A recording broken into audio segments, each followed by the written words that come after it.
उत्तर प्रदेश के उन्नाव में 4 जुम्मे को सुबह 5:15 बजे डबल डेकर बस और टैंकर की टक्कर हो गई। हादसे में बस में सवार 18 मुसाफिरीन की मौत हो गई, 19 जख्मी हैं। मरने वालों में 14 मर्द, 2 खवातीन और 2 बच्चे हैं। बस बिहार के सिवान से दिल्ली जा रही थी। हादसा लखनऊ आगरा एक्सप्रेस वे पर बंगार माऊ कोतवाली के पास पेश आया। टक्कर इतनी शदीद थी कि बस की ड्राइवर साइड की बॉडी पूरी तरह अलग हो गई। मुसाफिर बाहर गिर गए, वहीं उनकी मौत हो गई। हादसे के वीडियो सामने आए हैं। इनमें देखा जा सकता है कि सड़क पर लाशें बिखरी पड़ी हैं। लाशों को देखकर एक पुलिस एहलकार बेहोश हो गया। पुलिस ने बताया कि दूध के टैंकर को ओवरटेक करने के दौरान बस बेकाबू होकर टैंकर को टक्कर मारती हुई पलट गई।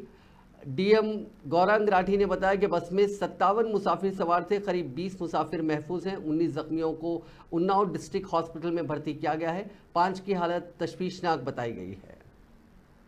यात्रा मंदिर जा रहे हैं। अरे सवारी वाली है यात्रा, थोड़ा सवारी होती है। सवारी नहीं खाने वाला है ना, बिहार से चल जाते हैं। खाने पीने वाला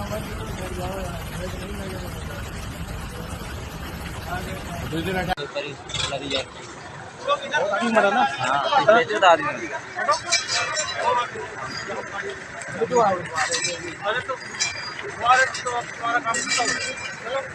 तुम्हारा काम पीछे आ भाई,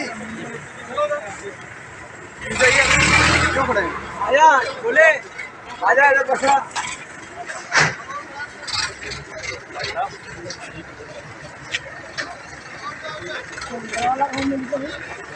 टैंकर वाले ग्लास में पड़ी,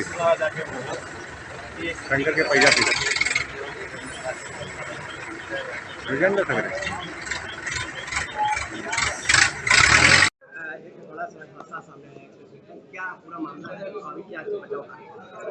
देखिए, जो लखनऊ आगरा एक्सप्रेस वे है उस पर एक दूध से भरे कंटेनर में और एक पैसेंजर बस में कॉलिजन हो गया, जिसमें 18 लोगों की मृत्यु हो गई है एवं